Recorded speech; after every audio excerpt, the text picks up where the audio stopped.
Sí, sí me permite grabar. Ok.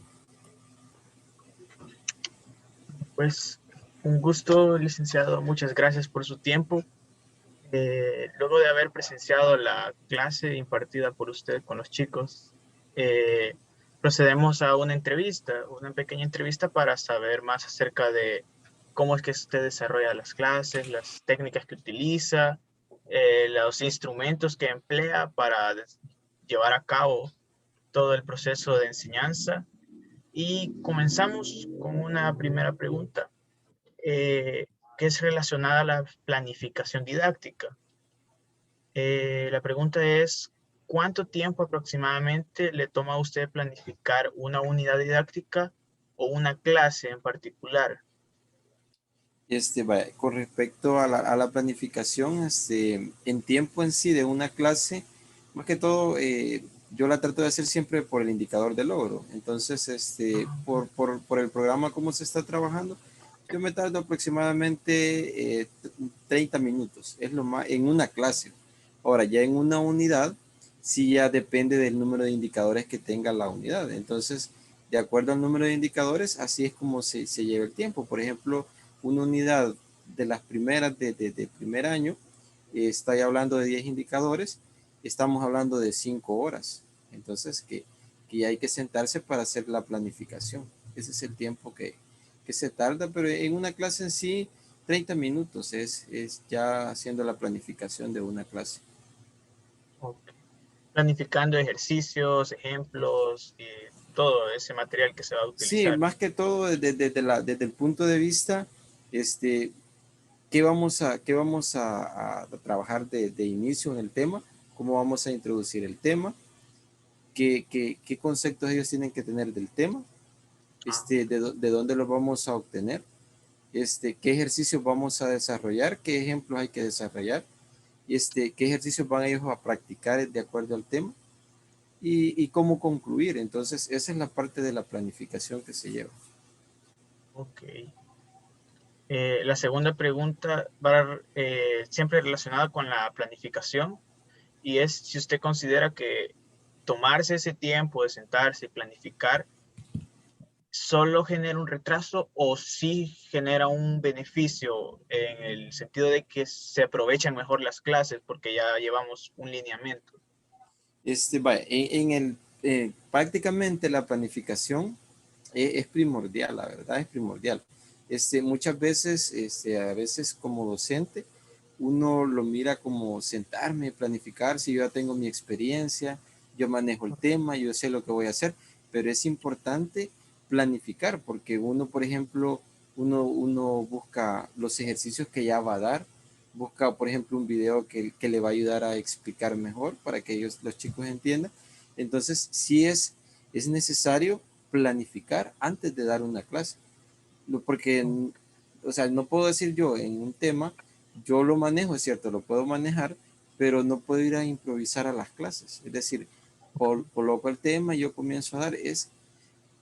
Puede ser que yo sepa, pero es importante que tenga una planificación de lo que yo voy a hacer para aprovechar mucho mejor el tiempo. Ok, perfecto. Dentro de esa planificación, usted toma en cuenta el grupo, de cómo se comportan los alumnos, o sea, contextualiza la clase. Sí, vaya, normalmente, quieras o no, en los grupos, ya sea grandes o pequeños, siempre hay estudiantes que son de más lento aprendizaje. Entonces requieren más de tiempo estar explicando. Hay que explicar una y otra vez y a ellos y hay algunos estudiantes que rápidamente uno explica y ellos ya saben hacer. Entonces, prácticamente la planificación va orientada a todo el grupo. O sea, Ok. si uno maneja que un estudiante ya va, a la primera entiende, pues hay que ir asignando trabajo, pero quedarse también a modo de llevar al mismo nivel a los demás. Entonces, esa es la importancia de la planificación. Dentro de la clase vi que usted hace participar bastante a los alumnos, Sí, uh-huh. y no uno en específico o el que más participa, sino que vi que busca así al azar a los alumnos. Sí, vaya, porque normalmente si uno dice, vaya, por ejemplo, yo siempre he visto una característica, por ejemplo, si yo digo tal cosa, este, rápidamente siempre hay uno que está atento y está haciendo todo. En cambio, si ya, a mí me gusta ir eligiendo, por ejemplo, a veces, hoy que estamos de manera virtual, yo siempre les digo a ellos, el que tenga la cámara apagada es el que voy a estar preguntándoles, porque Ah, necesito que estén atentos. Entonces, al que veo yo, el que veo que está así todo distraído, con cámara encendida, a ese es el que yo trato de preguntarle. ¿Por qué? Para que él esté pilas, él esté viendo, él esté atento a lo que se está desarrollando. Esa es la idea, eso es lo que trato de hacer yo. Entonces, no voy preguntando así abierto, porque yo sé que abierto de un grupo de 20, 30 estudiantes, son 5 los que a veces siempre. Yo tengo una sección que si yo hago una pregunta, siempre hay una chica que rápidamente está contestando. Entonces, ya como que quita la oportunidad a los demás, pero y uno los va conociendo a los demás chicos de esa manera. correcto. Para abrirle el espacio a los que menos participan. Ajá, correcto. Y la idea es quitarles el miedo, porque quiera si o no, yo Correcto. tengo la experiencia también de estar dando en tutorías también a distancia y muchas veces como que es un miedo a equivocarse. Entonces, y Correcto. estamos aprendiendo. Prácticamente yo igual me recuerdo que cuando estaba estudiando, uno siempre tiene el temor a decir algo porque se van a burlar los demás de uno. Pero esa es la manera de ir aprendiendo. Correcto. Es una muy buena estrategia para captar la atención del grupo. Ajá, correcto. Dentro de los recursos que usted más utiliza en el desarrollo de clases, ¿cuáles son los que usted más utiliza? ¿Y por qué Este, considera, perdón, y por qué ujú. considera que esos le ayudan a que los alumnos se les facilite el aprendizaje? En mi caso, más que todo, a mí me gusta, en esa parte me gusta ser bastante tradicional, ¿verdad? Pero con lo que ha venido hoy en día, el cambio hay que actualizarse también. Porque a mí me gusta, bueno, trabajar con el libro que trabajamos es con Santillana. Entonces, ese es un recurso. El libro no me gusta, por ejemplo, el hábito de leer. Es algo que se pierde porque uno en Google, yo igual con ellos hice la práctica, yo les digo, busquemos esta herramienta rápido y eso hace todo. Entonces, pero yo lo dejo eso como segundo. Siempre lo voy usando, pero me gusta primero utilizar el libro, trabajar la herramienta del libro, luego ya trabajo herramientas libro web, por ejemplo, el libro está en digital, hay unas páginas en libro web que ya da la plataforma Santillana, que es con la que trabajamos también, y utilizar algunas herramientas como GeoGebra, que es lo más común que se está utilizando ahora con el nuevo programa de SMATE. Entonces, son herramientas que son bastante importantes, pero quizás a veces yo cuando veo las herramientas, por ejemplo, GeoGebra, y coloco una función y ya me hace la gráfica, como que le quita ese interés al chico. Entonces, si eso lo hace, ¿por qué me voy a estar matando yo en buscar los valores para luego graficar? Entonces, por eso no comienzo utilizando la herramienta, sino que después de que ya ellos más o menos, ellos han entendido de dónde sale, es donde ya utilizo por ejemplo, la herramienta de GeoGebra. Perfecto. Noté que las clases las imparte principalmente por Zoom, o no sé si es la única herramienta que utiliza. Sí, prácticamente las clases en vivo se están desarrollando por Zoom, prácticamente, se están desarrollando por Zoom. Quizás la limitante que se tiene, pero la clase no pasa de 35 minutos, es que son 40 minutos. Pero como Ah, uno va por indicador de logros y los indicadores de logro, cómo está el programa de SMATE ahora, está diseñado cabal para que uno se tarde 40, lo máximo 40 minutos.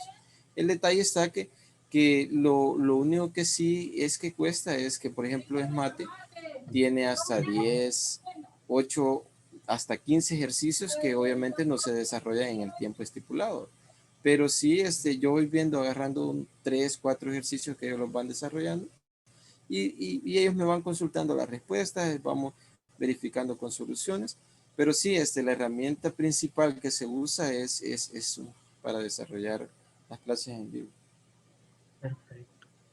Y además de Zoom para desarrollar las clases en vivo, pero para hacer consultas posteriores, por ejemplo, o alguna duda, ¿existe algún canal para los chicos? Por ejemplo, vaya, en el caso de nosotros, bueno, en el caso mío y en el caso del colegio, Ajá. trabajamos con plataforma. Entonces, damos dos tipos de clase. Hay una, por ejemplo, en matemática, yo estoy dando a la semana, son 6 clases, pero solo estoy dando 5 clases. Pero de Ok. esas 5 clases, yo doy tres por Zoom y 2 por plataforma. Entonces, en plataforma Santillana, aparece una sección de foro. Entonces yo siempre coloco la clase de plataforma en foro y ahí ellos están comentando, ahí estamos desarrollando la clase.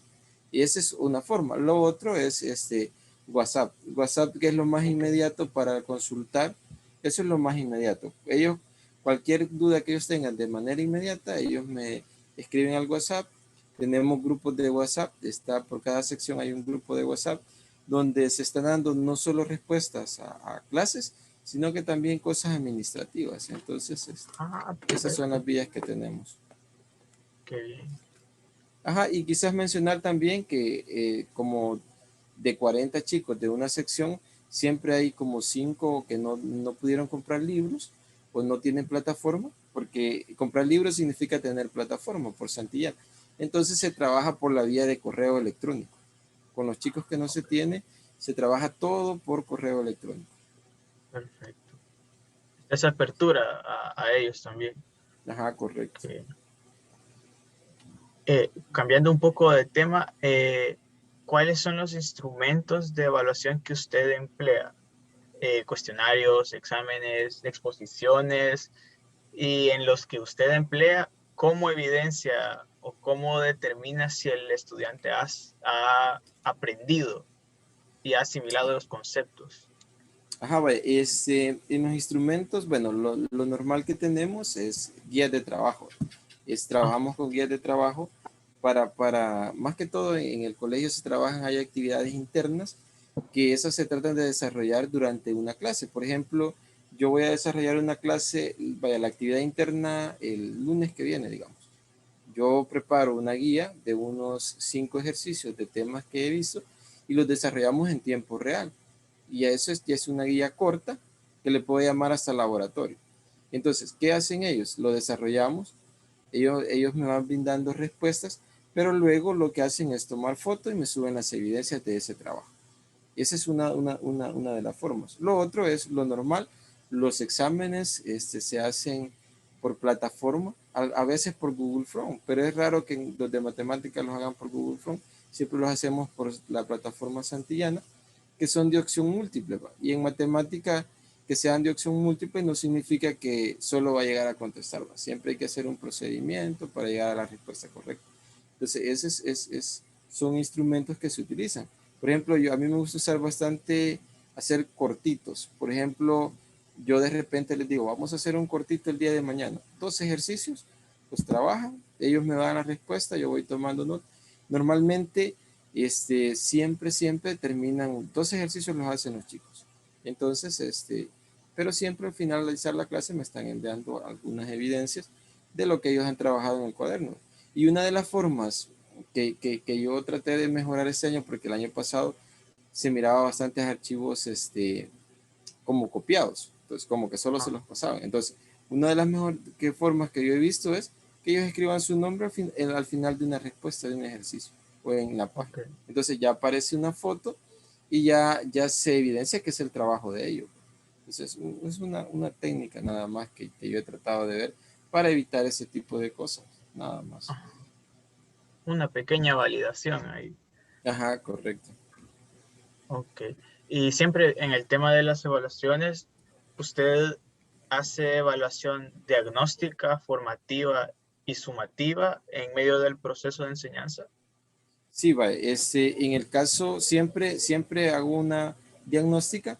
En mi caso, bueno, antes yo hacía un cuestionario de 10 preguntitas, se las pasaba a ellos, me las respondían, pero ahora con la virtualidad, lo que hago es les proyecto preguntas o ejercicios de acuerdo a la unidad que se va a trabajar, a lo previo que ellos deben conocer para diagnosticar cómo están y cómo vamos a empezar, ¿verdad? Eso siempre lo hago al iniciar una unidad. Ahora, en la formativa, sí, eso se está evaluando constantemente. En la formativa constantemente se va viendo más que todo, por ejemplo, cómo trabajar en grupo de manera virtual. Entonces, por ejemplo, en Zoom hay una sección, hay una parte donde uno puede dividir en grupos. Por ejemplo, hay una actividad que nosotros desarrollamos que esa actividad se evalúa tanto formativo como sumativa, que es la actividad integradora, donde se integra todo. Entonces, esa es una actividad fuerte que se tiene como institución que vale el 35%. Entonces, en matemática, por ejemplo, la actividad integrada fue trabajarla en pareja. Entonces, y bastante interesante formar grupos y uno dividir las secciones por salas de grupos y ellos comienzan a discutir. Uno ingresa y está viendo que ellos están discutiendo los ejercicios. Entonces, esa es parte de la formativa y de la sumativa, ya que se obtiene una nota para, para, para poder obtener su promedio. Entonces, la formativa se trabaja de ese aspecto, más que todo de cómo ellos se van formando académicamente. Ahora, ya hablando de las sumativas, estamos hablando de interna, externa, 2 exámenes que se hacen por periodo y una actividad integradora. Ok. Las actividades que mencionaba que se hacen por grupos, las realizan aquí en Zoom con los Sí, breakout. sí. En ese caso, vaya, por ejemplo, la actividad integradora es bueno, yo siempre en el colegio nos piden hacer una planificación por periodo, que se llama hoja de tareas. Entonces, en la hoja de tareas nosotros llevamos prácticamente todas las actividades que se van a trabajar durante el periodo. Por ejemplo, para el periodo 2 hay que hacer una hoja de tareas donde va detallada qué se va a hacer en cada actividad y la actividad integradora, como la interna, se hacen durante horas Zoom. Entonces, por ejemplo, la actividad integradora se toman 2 clases Zoom para estar trabajando. Entonces, no digamos, no solo les digo yo, vaya chicos, esta es la guía de la actividad integradora, hagan ustedes, trabajen en grupos, reúnos. No, en este caso, por ejemplo, ellos tienen matemática el lunes a las 9, pues a las 9 toca la actividad integradora, ingresan todos y ahí ya se dan las indicaciones y ellos comienzan a trabajar durante horas, clases Zoom. Ok, perfecto. Creo que eso sería todo. Muchas gracias por su tiempo, licenciado. Ha sido un gusto y quedamos siempre en contacto. Gracias por su Ok, apoyo. ok, ahí estamos. Igual, cualquier cosa, ahí estoy pendiente. Creo que vamos a seguir trabajando. Entonces, ahí Sí, estamos pendientes. Entonces, pasa buenas noches, cuídate, bendiciones y sí. felices vacaciones. Muchas gracias. Amén. Cuídese. Ok, Bendiciones. adiós, adiós. Descanse. Gracias. Gracias, igual.